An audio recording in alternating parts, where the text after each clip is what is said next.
Break के बाद स्वागत है आपका। छोटा राजन अपराध की दुनिया का ऐसा नाम बना जिसने धीरे धीरे अपना दबदबा कई देशों में कायम कर लिया। इस दौरान राजन ने अपना धंधा भी काफी बढ़ा लिया और बन गया 5,000 करोड़ का नाना।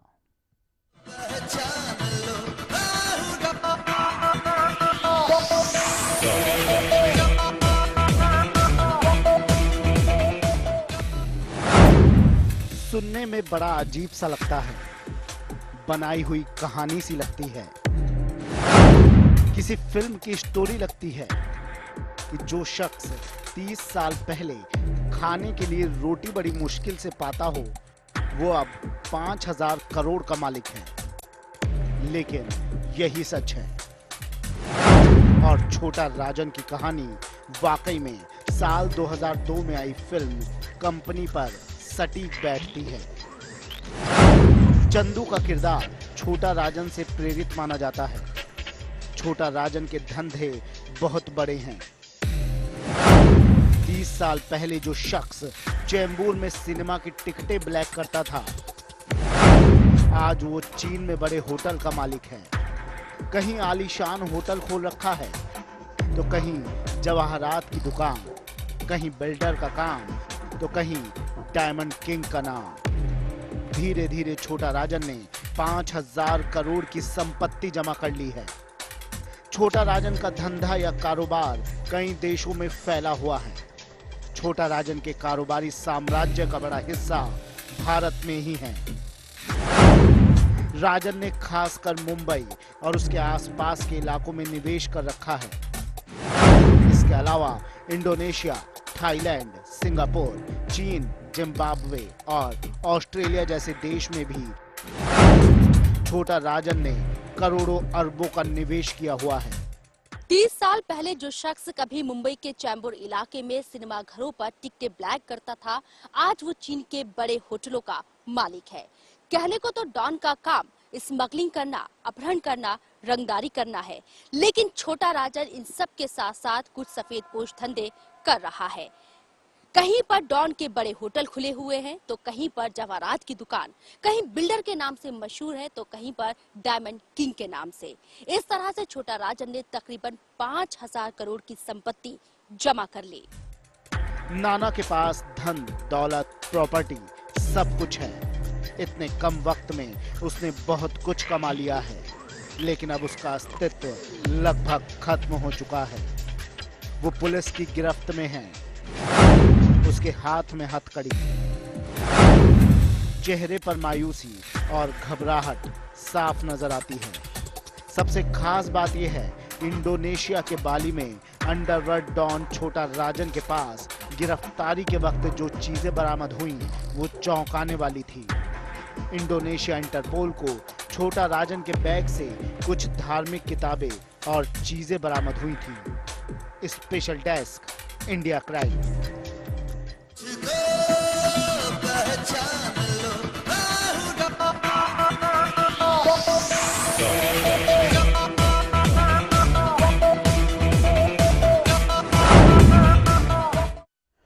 छोटा राजन उर्फ राजन सदाशिव निखलजे एक साधारण परिवार में पला बड़ा है। पिता एक मिल में काम किया करते थे और मां एक धार्मिक महिला थी जिनकी मौत हो चुकी है, जबकि पत्नी मुंबई में कारोबार संभालती हैं।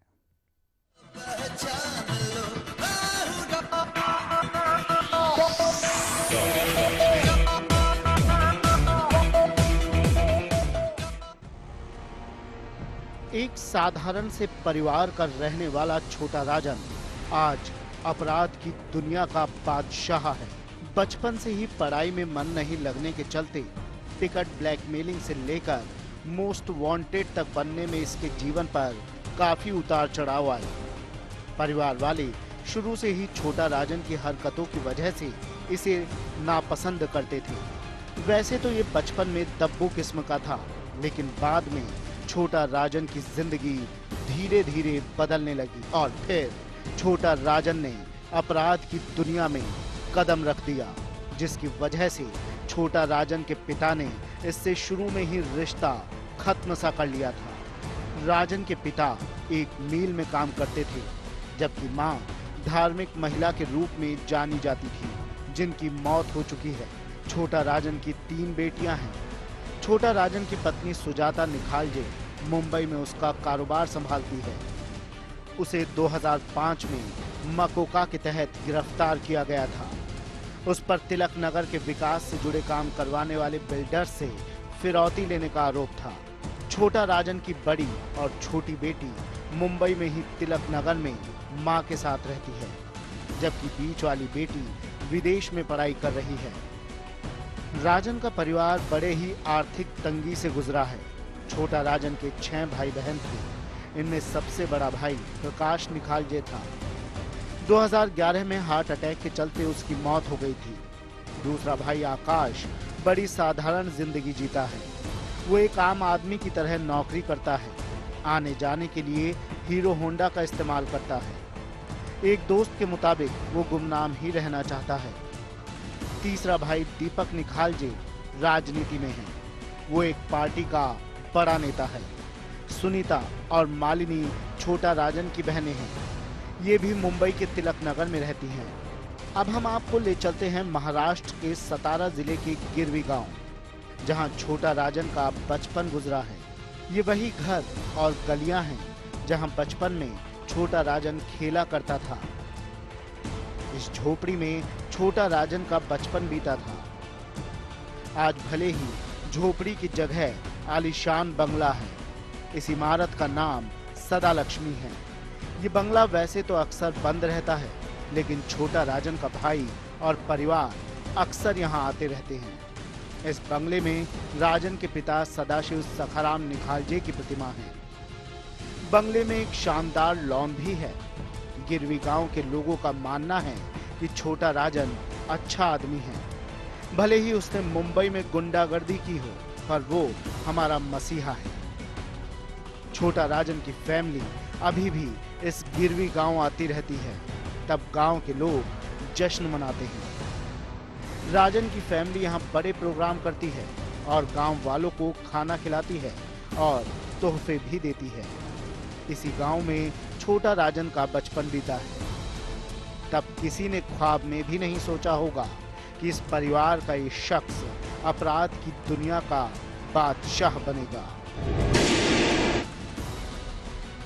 इसी गांव से राजन के पिता सदाशिव सखाराम निखालजे 50 के दशक में काम की तलाश में मुंबई चले गए थे। वहां जाकर वे छोटे बड़े काम करने लगे, लेकिन छोटा राजन ने अंडरवर्ल्ड का रास्ता चुना और डॉन बनने के बाद उसकी दौलत में बेशुमार बढ़ोतरी हुई और अब छोटा राजन 5000 करोड़ की संपत्ति का मालिक बन बैठा है।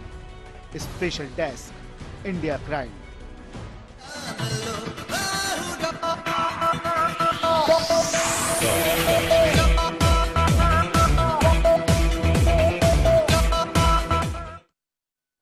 अक्सर लोग ये सोचकर हैरान होते हैं कि कभी एक दूसरे के जिगरी दोस्त रहे मुंबई के 2 सबसे बड़े डॉन छोटा राजन और दाऊद इब्राहिम आखिर एक दूसरे के खून के प्यासे कैसे हो गए, कैसे इन दोनों के रिश्तों में खटास आ गई। हमारी इस खास रिपोर्ट में देखिए क्या है आखिर ये पूरा मामला।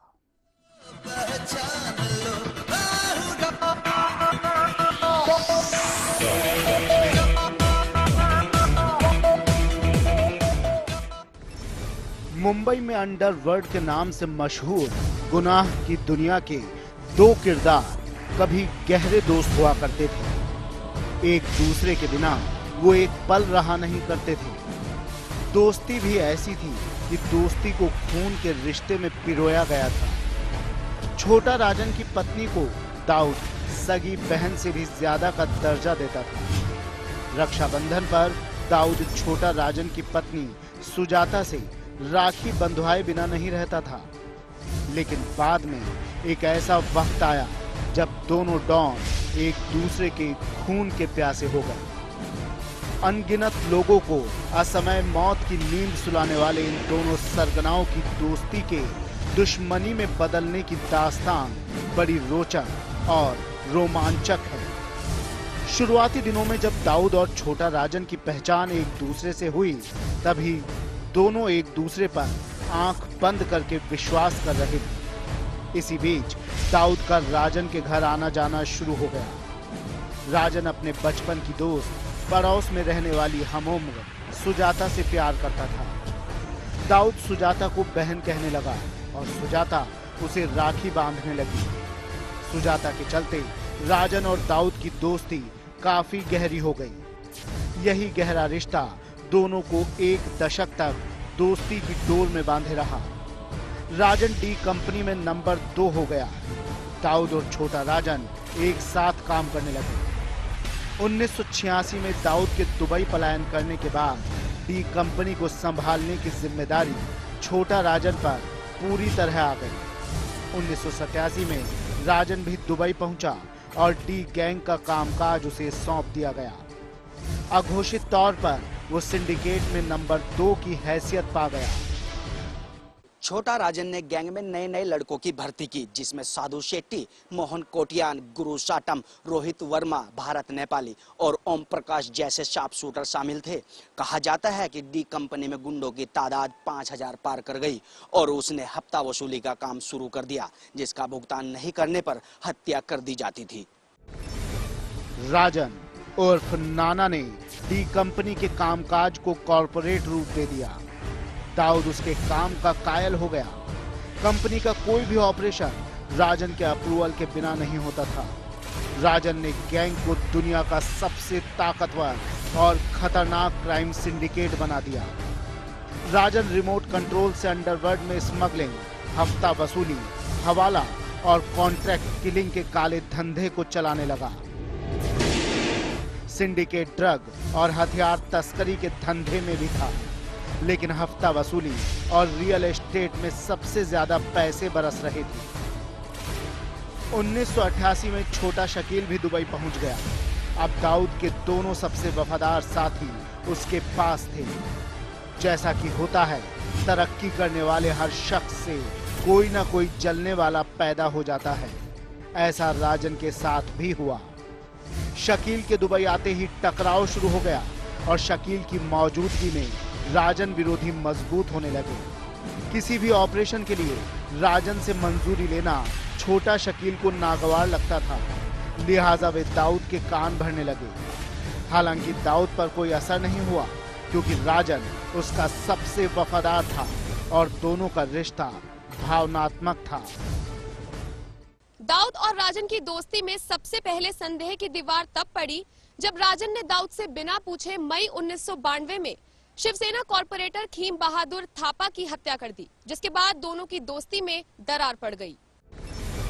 दोनों की दोस्ती में दूसरी दरार तब आई जब दाऊद के जीजा की हत्या का बदला लेने में छोटा राजन ने आनाकानी की। हत्या का बदला लेने की जिम्मेदारी गैंग में नंबर 2 के नाते राजन पर ही थी।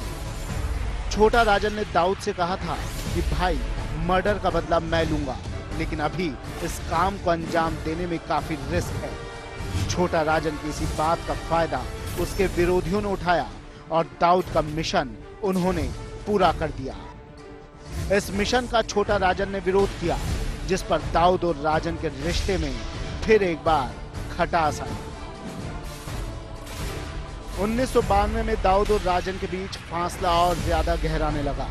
दाऊद क्राइम वर्ल्ड का बेशक बेताज बादशाह था, पर उसे हमेशा डर सताता था कि कहीं अपने ही न उसे रास्ते से हटा दे। इस बीच एक और घटना ने दाऊद राजन के बीच की खाई और चौड़ी कर दी। राजन के खास शूटर को दाऊद के शूटरों ने मार दिया। इसी बीच दाऊद ने राजन से मुंबई के बजाय दुबई का कारोबार देखने को कहा, पर नाना तैयार न हुआ। उधर दाऊद मुंबई में कट्टर मुस्लिम कमांडर चाहता था, लिहाजा राजन को साइडलाइन कर अबू सलेम को एक दायित्व दे दिया गया। राजन समझ गया कि कोई बड़ा गेम होने वाला है, लिहाजा नया रास्ता तलाशने लगा। था तो छोटा राजन दुबई में ही, लेकिन दाऊद से दूर हो गया था। फिर एक दिन किसी अज्ञात जगह चला गया, जहां वो किसी के भी टच में नहीं था। इसी दौरान मुंबई में सीरियल ब्लास्ट हुआ, जिसने अंडरवर्ल्ड के समीकरण ही बदल दिए। अपराधी धर्म के आधार पर बंट गए। दाऊद को गद्दार कहता हुआ राजन औपचारिक रूप से अलग हो गया। राजन ने डी कंपनी को खत्म करने की कसम ले ली। देश विदेश में फैले साथियों को उसने ऑपरेशन दाऊद पर काम बंद करने और अपने लिए काम करने का निर्देश दिया। राजन हिंदू डॉन के रूप में उभरा, जबकि दाऊद की इमेज पाकिस्तान परस्त मुस्लिम डॉन की बन गई। दाऊद ने 1994 में राजन के कई गुंडों की हत्या करवा दी। बदले में नाना ने डी कंपनी के 5 वफादारों को मरवा दिया। दोनों डॉन एक दूसरे की कमजोरियां जानते थे। दाऊद के कराची जाने के बाद राजन मलेशिया में शिफ्ट हो गया। 2 साल के अंदर उसने मुंबई ब्लास्ट के आरोपी डी कंपनी के 18 शूटरों की हत्या करवा दी। मुंबई में दाऊद की तरफ से मोर्चा संभाले था उसका नया शूटर अबू सलेम। दोनों गैंग एक दूसरे के फाइनेंसर्स और सपोर्टर्स को भी मारने लगे। 1994 से 97 का वक्त बेहद खून खराबे वाला रहा। बेहद शक्तिशाली होने के बावजूद दोनों डॉन एक दूसरे से डरते थे। दाऊद के लिए राजन सबसे बड़ा खतरा है, तो राजन के लिए दाऊद, और दोनों बन बैठे हैं एक दूसरे की जान के दुश्मन। Special desk, India crime.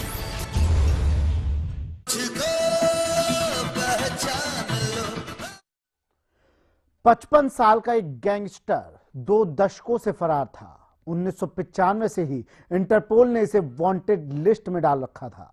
काले धंधे के पैसों के बंटवारे को लेकर दाऊद और छोटा राजन में मतभेद उभरने लगे थे। यह 80 के दशक के अंतिम दौर की बात है। बाद में मुंबई में हुए विस्फोटों ने इन दोनों की दूरियां और बढ़ा दी। एक समय साथ साथ काम करने वाले इन दोनों की दुश्मनी इतनी बड़ी कि दोनों एक दूसरे की जान के दुश्मन बन गए। तो आज की हमारी इस खास पेशकश में बस इतना ही। मुझे दीजिए इजाजत। होशियार रहें, अपना ख्याल रखें, देखते रहें इंडिया क्राइम, क्योंकि मकसद डराना नहीं, बचाना है।